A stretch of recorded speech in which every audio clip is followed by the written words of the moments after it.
Hello YouTube. This is going to be part 2 of 30 signs that the United States of America is being turned into a giant prison.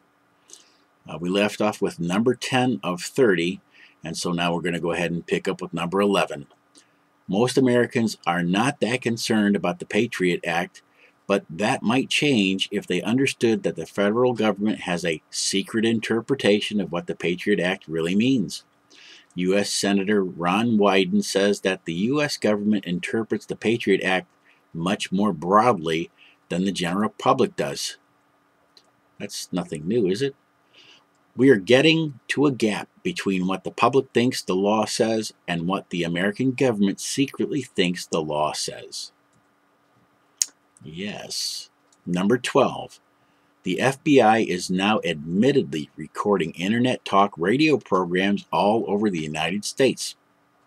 The following comes from a recent article by Mark Weaver of WMAL.com. If you call a radio talk show and get on the air, you might be recorded by the FBI.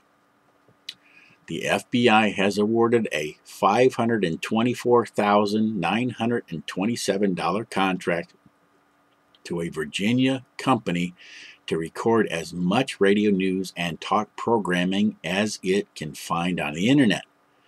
The FBI says it is not playing Big Brother by policing the airwaves, but rather seeking access to what airs as potential evidence.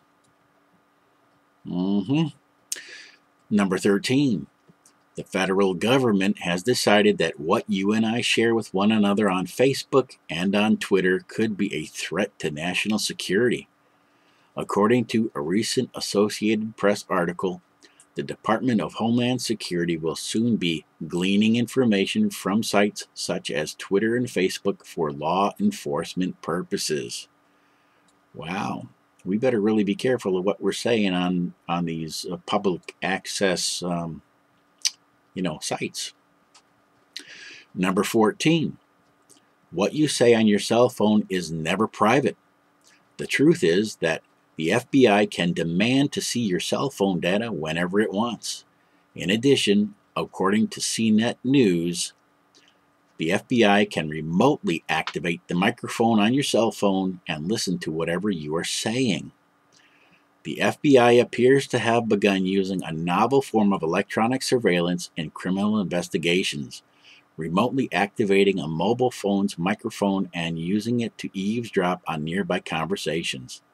The technique is called a roving bug and was approved by top U.S. Department of Justice officials for use against members of a New York organized crime family who were wary of conventional surveillance techniques such as tailing a suspect or wiretapping them. Wow. So now we, as just your average U.S. citizens, are being compared to New York organized crime family members. Okay, I'm glad I know that. I only wish that I was making as much money as they were. Number 15. In some areas of the country, law enforcement authorities are pulling data out of cell phones for no reason whatsoever. According to the ACLU, state police in Michigan are now using extraction devices to download data from the cell phones of motorists that they pull over.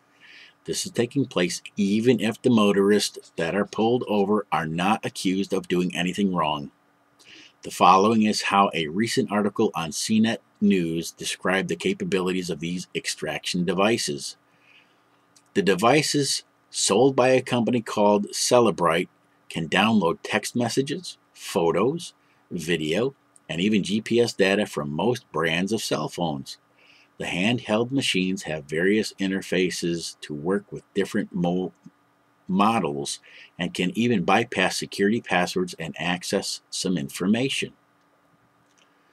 Number 16.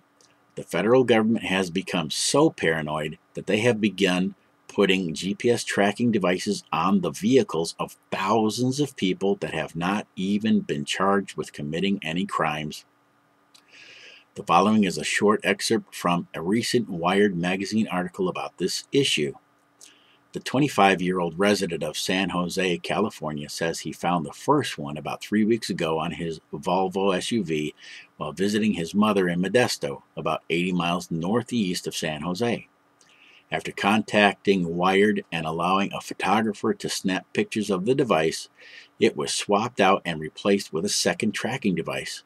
A witness also reported seeing a strange man looking beneath the vehicle of the young man's girlfriend while her car was parked at work, suggesting that a tracking device may have been retrieved from her car. Then things got really weird when police showed up during a Wired interview with the man. The young man, who asked to be identified only as Greg, is one among an increasing number of U.S. citizens who are finding themselves tracked with the high-tech devices.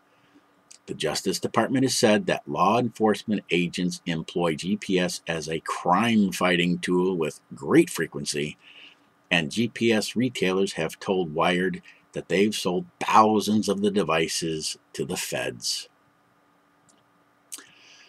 Number 17. New high-tech streetlights that are being funded by the federal government and that are being installed all over the nation can also be used as surveillance cameras, can be used by the Department of Homeland Security to make security announcements, and can even be used to record personal conversations.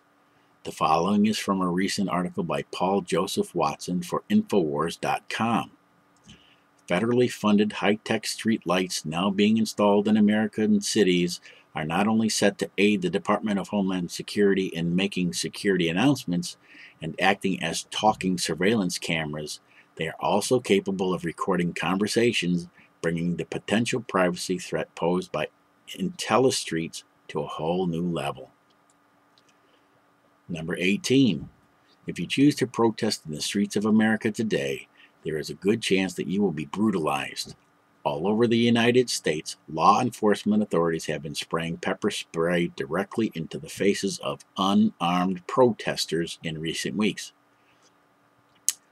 I thought we as Americans had the right to peacefully protest. But then I'm foolish, knowing that the U.S. Constitution and the U.S. Bill of Rights and even the Posse Comitatus Act has all been, at a minimum, suspended. Okay. Number 19. In many areas of the United States today, you will be arrested if you do not produce proper identification for the police. In the old days, "your papers, please," was a phrase that was used to use and mock the tyranny of Nazi Germany. But now all of us are being required to be able to produce our papers for law enforcement authorities at any time. For example, a 21-year-old college student named Samantha Zucker was recently arrested and put into a New York City jail for 36 hours just because she could not produce any identification for police. Yep, and before long, I would imagine that it's going to be, in order for you to be able to go from state to state, you're going to have to provide your papers. Number 20. According to blogger Alexander Higgins, students in kindergarten and the first grade in the state of New Jersey are now required by law to participate in monthly anti-terrorism drills. The following is an excerpt from a letter that he recently received from the school where his child attends. Each month, a school must conduct one fire drill and one security drill, which may be a lockdown, bomb threat, evacuation, active shooter, or shelter-in-place drill. All schools are now required by law to implement this procedure. So, who in the world ever decided that it would be a good idea for first grade students to endure lockdown and active shooter drills? To get an idea of what these kinds of drills are like, just check out this video. And I will provide the link to this article. Just scroll on down to number 20 and you can go ahead and click to watch the video. This is going to be the end of part 2, and I will be right back with part 3.